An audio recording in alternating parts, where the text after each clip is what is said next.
Tingkah kocak supporter Piala Dunia U17, rotasi pemain jelang lawan Irak, arekan kakak lampaui capaian wonderkid Barcelona.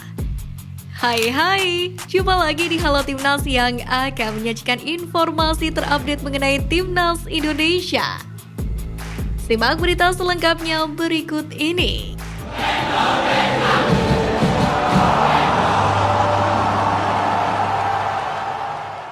Aksi nyentrik dilakukan oleh salah seorang supporter Maroko, Aziz Mraoubet. Ia membawa bendera Maroko, vas bunga, dan poster yang bertuliskan dukungan untuk tim berjulukan Atlas Lions tersebut.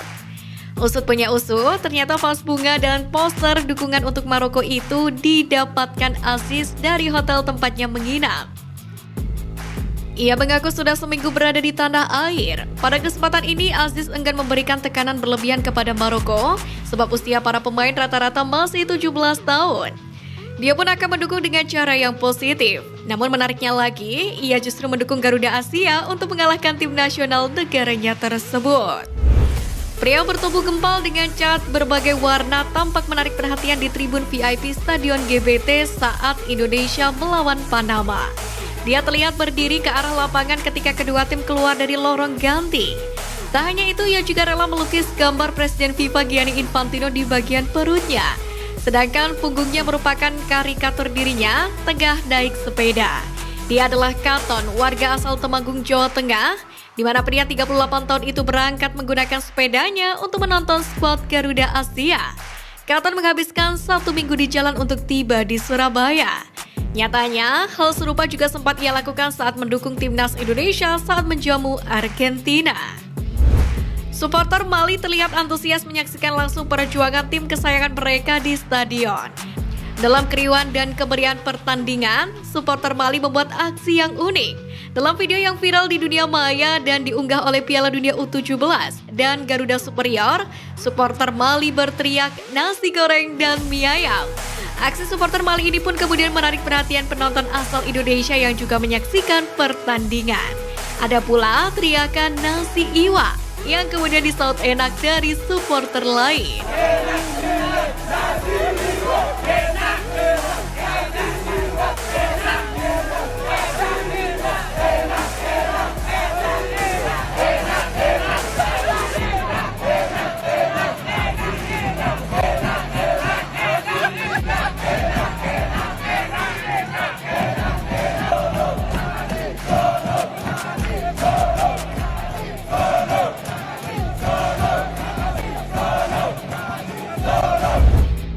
Dukungan untuk para pemain yang berlaga di Piala Dunia U17 2023 tidak hanya datang dari para supporter, namun juga dari keluarga para punggawa. Salah satunya adalah yang dilakukan oleh George Londono, ayah dari gelandang timnas Kanada U17 Tyler Londono. Ia jauh-jauh datang dari Kanada demi mendukung putranya. George tidak sendirian, dia mengunjungi Indonesia bersama orang tua pemain yang lain. George mengaku sangat enjoy selama berkunjung beberapa hari di tanah air. Begitupun soal makanan, meskipun ada sedikit perbedaan kuliner dari Kanada, tapi Londono mengaku tetap bisa menikmati hidangan khas Indonesia. Timnas Indonesia dan Vietnam akan menjadi pesaing Irak di putaran kedua kualifikasi Piala Dunia 2026 zona Asia. Baru-baru ini pakar sepak bola asal Irak Akram Salman memberikan pandangannya terkait dua lawan pertama tim nasionalnya tersebut. Akram Salman menilai pertandingan melawan Vietnam akan lebih sulit daripada Indonesia. Ada dua alasan yang membuat Akram menilai laga melawan Vietnam lebih sulit. Pertama adalah karena pemain Irak akan mengalami kelelahan akibat perjalanan yang jauh. Di samping itu, Vietnam akan bermain di kandang sendiri dengan dukungan dari ribuan supporternya. Meski begitu, Akram tetap menyarankan anak asuh Jesus Casas itu tetap mewaspadai kedua lawannya. Bermain di kandang Irak tentunya ini menjadi sedikit masalah untuk timnas Indonesia lantaran tidak didukung supporternya secara langsung dari stadion. Namun bagi Egy Maulana Fikri, hal itu bukanlah masalah. Pemain Dewa United tersebut justru berhasrat ingin meraih kemenangan bersama skuad Garuda. Ia dan rekan timnya pun sudah melihat video tentang permainan Irak. Egy pun memastikan rekan timnya akan berjuang ekstra untuk bisa meraih kemenangan pada laga ini. Winger lincah ini pun akan menuruti semua instruksi yang akan diberikan oleh Sintayong untuk meraih kemenangan. Posisi Pratama Arhan di Timnas Indonesia rawan digusur oleh pemain naturalisasi.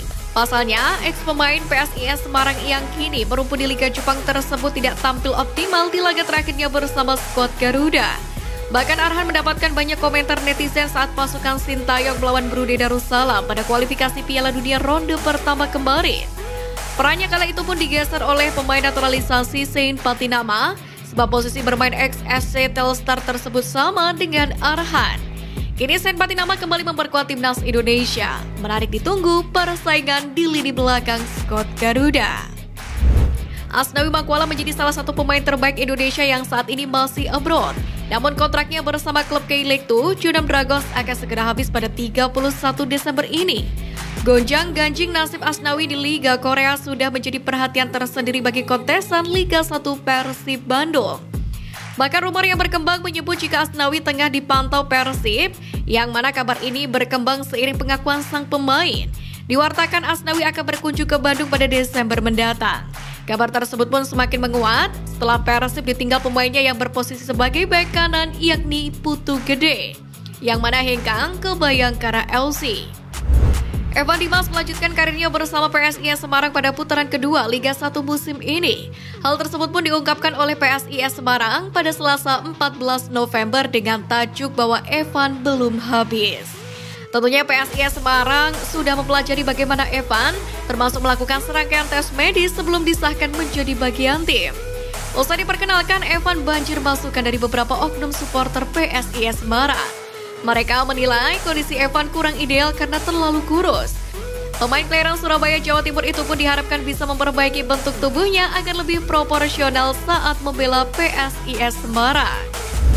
Menurut pengamat sepak bola yang sering bicara soal strategi di atas lapangan yakni Tommy Deski, Bima Sakti menampilkan taktik berbeda pada saat melawan Panama.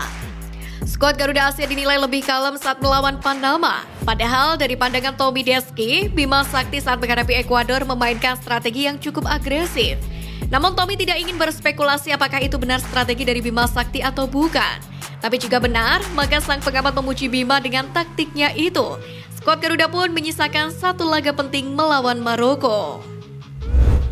Pemain Timnas Indonesia U17 yang berposisi sebagai penyerang yakni Arkan Kakak berhasil melampaui bintang muda FC Barcelona Marc Guiu di Piala Dunia U17 ini. Hal itu tak jauh dari berkat golnya ke gawang Ekuador dan Panama pada laga grup A Piala Dunia U17. Berdasarkan dari data laman transfer market dikutip pada Selasa, penyerang Persis Solo itu mengkoleksi 2 gol, sementara wonderkid Barca itu baru mengkoleksi 1 buah gol.